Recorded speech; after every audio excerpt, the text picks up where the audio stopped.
without an attorney, the lowest fee possible on there, and it's for something that could be considered I can't remember the right words for it. It's not like, maybe not quite unique enough to be trademarkable. However, the office action is just to clarify my connection to my business. That's so I think I got it. Yeah, nice. Well done. That's exciting. Excuse me. Jeremy's got one. Time's up. Okay, all right. We just closed a deal for sponsorship with BMG Music on our fund. Congrats. That's pretty cool. Yeah, that's a big one. And anyway, we had our first board meeting yesterday. That was fun. Consult with TikTok, maybe.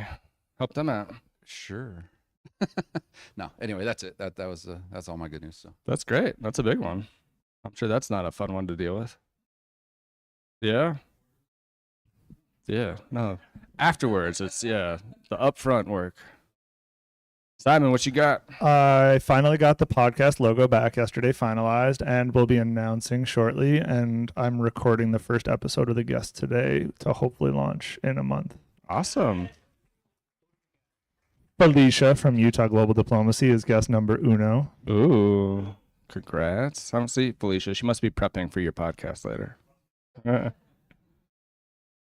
Anybody else? Anybody want to complain? I'm tired as shit today, so I'll complain about that. I've been complaining to anybody that listened so far, but. So I was giving myself a gold star because I was figuring out different machines, and then Anthony came over and explained to me that I was using the wrong machine. So then I used the other machine, and then I thought I got too much coffee, but then I evidently did get enough coffee. So we're learning today. Where's your happy juice? Mike wants to complain. Thanks, Mike. It's more fun when somebody does it with me. So my complaint is that we have less than 2 months before April 15th. And for us that own businesses, March 15th is the other deadline, so you got even less time than that. I hear you. This is just something, if you ski, you can give it to the lifties. Why don't snowflakes stay in the corners? Because it's 90 degrees. Nice. I like it. I think that was the first one we ever had. Okay, someone else has something to share, but I'm going to pick on them. What do you have today? Oh. Well, I've actually had these every week with me. I just don't usually pull them out. I write Osmond books, isn't super and my mom observant. illustrates them, so we were over here comparing books. So if you like children's books, you need to come look through my books.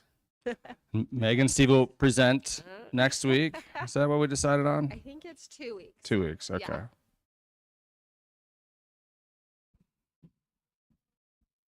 Thanks for bringing them. All right.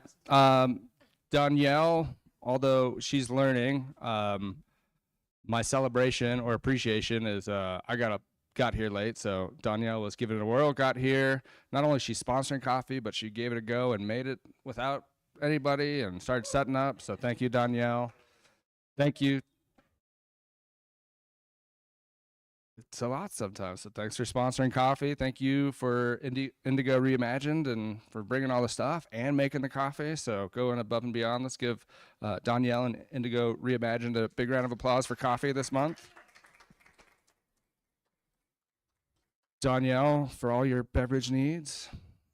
You guys know the rules since everybody's been here before. I've got a grill and chill today. If you're in Lehigh, you want free food, pulled pork, come check it out.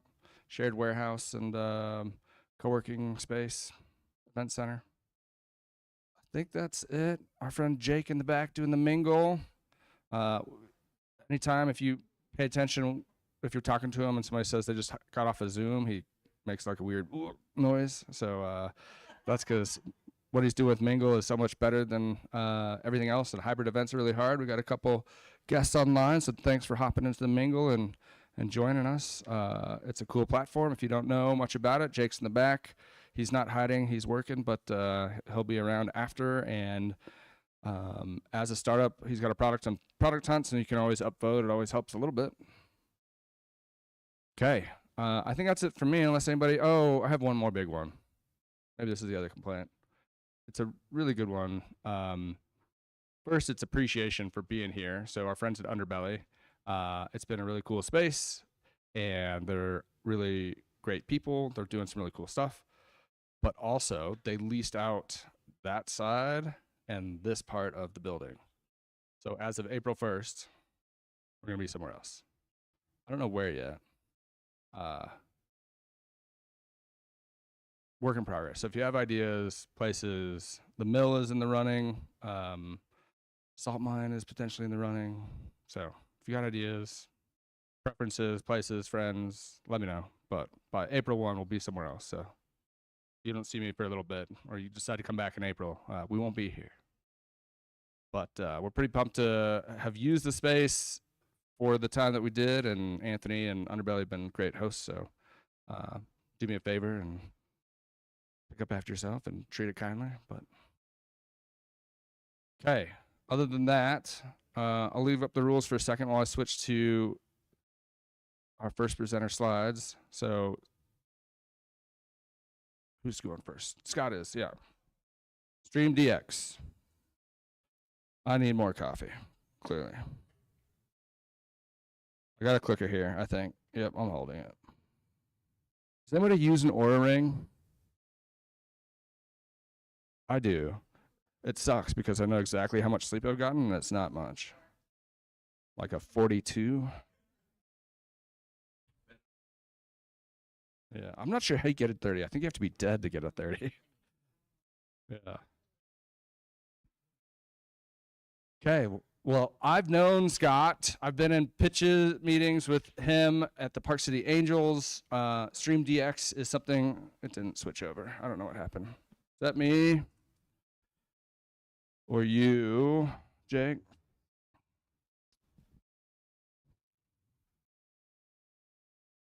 I don't know what's happening. Jake, any help on my side? Is that a me problem, or it's probably a me problem? Shows Stream DX on my side, but it does not show on the big screen. Put this one up, end the show, see if that helps. That help? Yep, that helped. Okay, try it one more time. So I won't steal the thunder.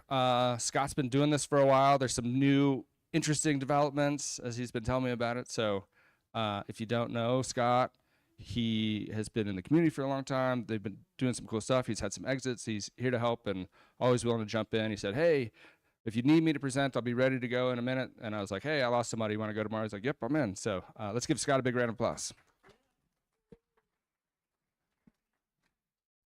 That was easy.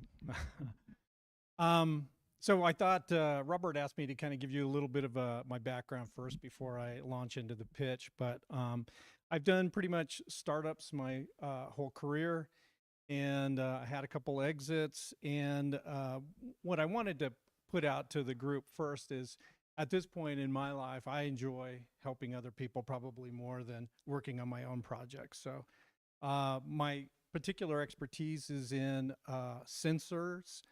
So electronic sensors that send data wirelessly to some sort of a web-enabled database.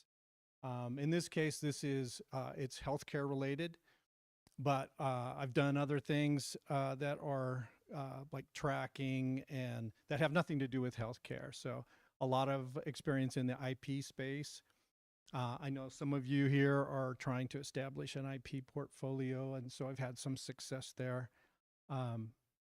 So first and foremost, I wanted to put that out there that I really enjoy the one-on-one, and hope to meet more of you. If you have some questions about how to do it wrong, I'm definitely the guy to talk to, and hopefully I can save you from going down the same place. So, all right, Stream DX.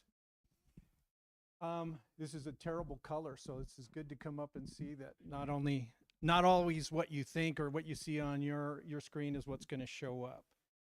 So, yeah, you stole my thunder. That's okay. Yeah, we're going to be talking about ping. Okay, so StreamDX is an at-home or remote Euroflow service. And basically everybody at some point in their life are going to experience some sort or some form of lower urinary tract issue. And a Euroflow test is a simple test where you pee into an electronic cup and it calculates or collects the flow or the volume per time. And that tells your doctor if you're within normal range or if you're below. There's not many guys here my age, but most of the older guys start to know what I'm talking about. You younger guys, it's something to look forward to, like a colonoscopy or a prostate check. The point is that lower urinary tract issues can be a weak stream or straining to urinate. You're getting up multiple times at night. And it's not a small problem.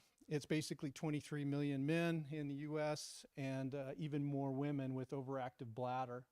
A lot of times when your bladder gets full, you can't generate any kind of pressure to void, so you have to go to the ER. It's called retention. That's not very pleasant. And the point is that in detecting something like this, usually the first person you go to is your primary care doc. And he doesn't have a Euroflow meter. So he usually throws medication at it. You treat for a while until it gets worse, and then it just escalates the problem.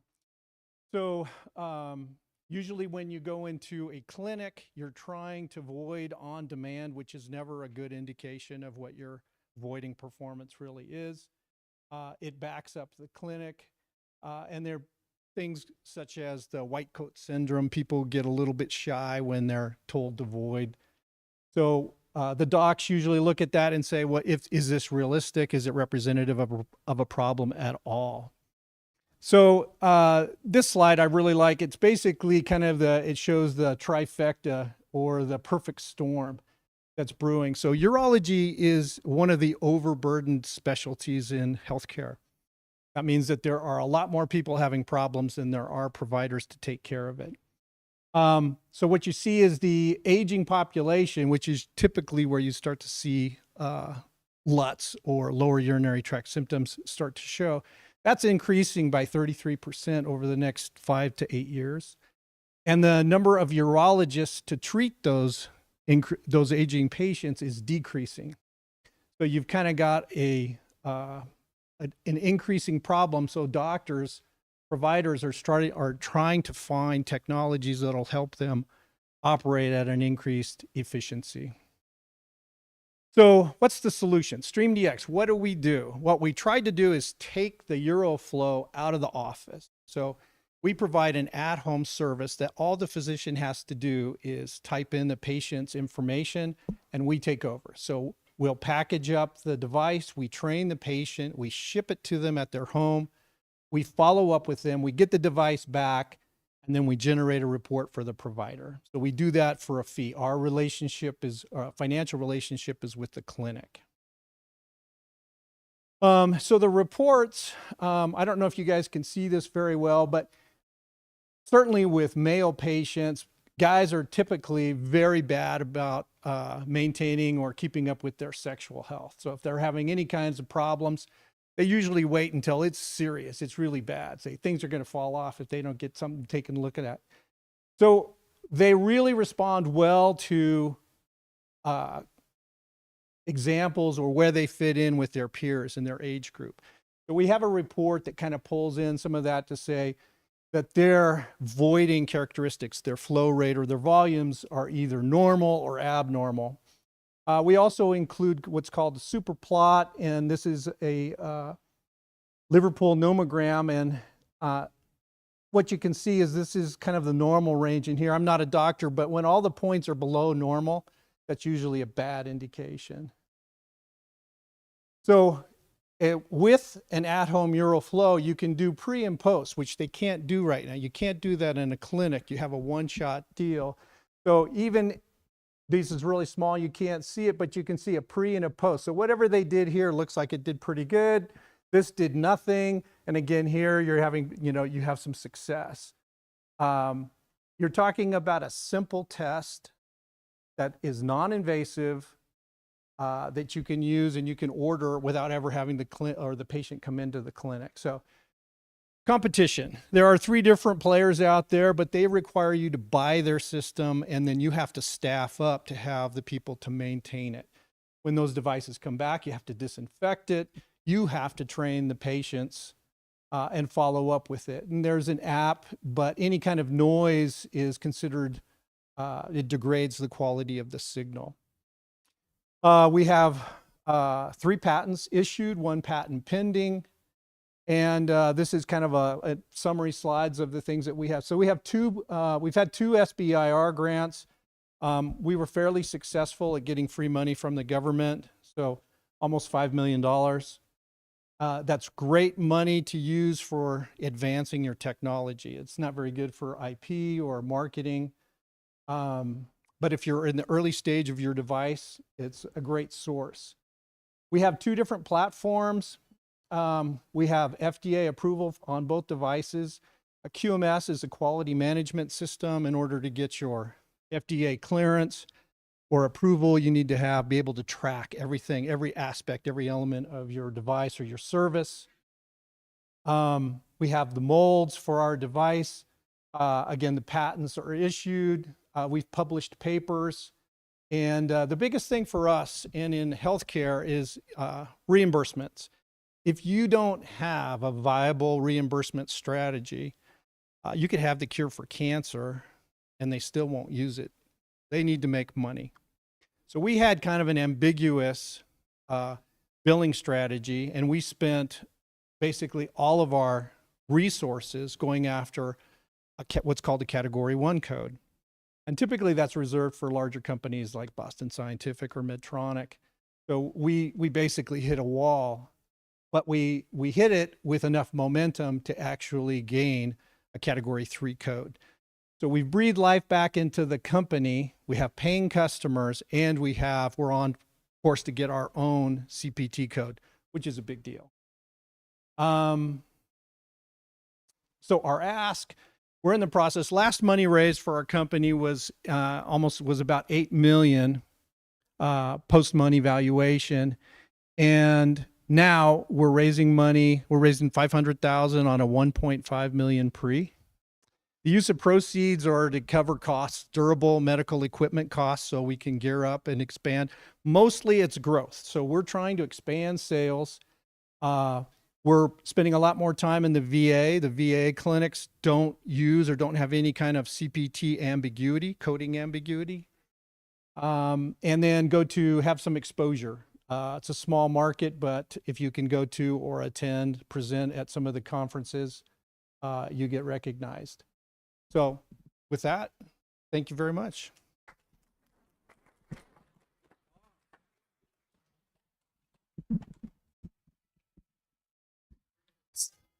The question is over here. Thank you. I love Tim. Hey, I'm a veteran. I'm at the VA all the time, and I actually help a medical practitioner on board with VA protocols. And if you need some introductions, I can probably get those for you also for case studies. Also, have you looked at DARPA for funding? DARPA? Yes. No, the VA clinics it took us like 3 years to break into the Salt Lake VA. Okay, of continuously pushing, and we had to learn the structure of the VA. They're called VISNs, Veteran Integrated Service Network or something like that. So there are like 18 of them around. We have the largest geographical VISN, but not the highest number of veterans. So we have guys coming in from Montana that have to be flown down to see a specialist here in Salt Lake City. So wouldn't it be easier if he's going to have to pee in a cup to just send him, let him do the test back in Montana? And so it's less expensive for the government. And yeah, so I'd love, it would be good to continue the discussion, and we make little progress in the VA, but progress is progress. Yeah. Love the deck, actually. Can definitely see that you've been doing this for a little while. You're kind. I'm a tech guy, so yeah. I've always been, most of the time I'm the CTO. So I get, for for the projects I've worked on, and we've been in, high profile. We've done data recorders for NASCAR and for NASA. So that's been a ton of fun. Less so as a CEO. So sometimes until I get a little comfortable, or if we've had, if it's happy hour, then I'm a little more liquid, a little more fluid. Got you. Thank you. Yeah. So I was curious though, specifically in applying for the SBIR grant, I know that there are so many stipulations and things like that. Did you run into any difficulties with that grant in particular? Yeah, great question. So I wrote like 4 different phase 1 grants, and I was shut out. I got so pissed when I got the score on our like 4th rejection. I called up. I go, it can't be that bad. You can't have a line wrapped around the building of better deals than this. So what it took was me to just call the director over the section that we were applying to. And I explained to him that I've sent this in like 3 times. This is the 4th time, and I'm shut out. And he will tell me about it. So I told him about it, and he goes, well, you guys are so far further along. You need to be applying as a phase 2. And I just happened to be on the committee for that. So resubmit this. You have 2 weeks, resubmit it. And it was 4. So phase 1, I think, is now like 500 or 750. Yeah. And a phase 2 is 1.5. So we submitted for a phase 2 and we got it. And then they really liked our work, and they recommended, they asked us to do a follow-on, which is a phase 2B, and it's for $3 million. $3 million. No, grant. That's the grant. So it's a follow-on. Phase 2 is 1.5 and a phase 2B is 3. So if you wanted to pursue that, I'm happy to help you. I'll show you my applications, the ones that didn't work and the ones that did.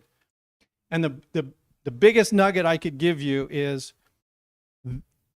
even though it's the government and everybody kind of maybe cringes a little bit, there's a human being back there. And if you call and you say, hey man, this is not garbage, I think this is getting filtered somewhere, they will help you, believe it or not. And that's what broke down the barrier for us.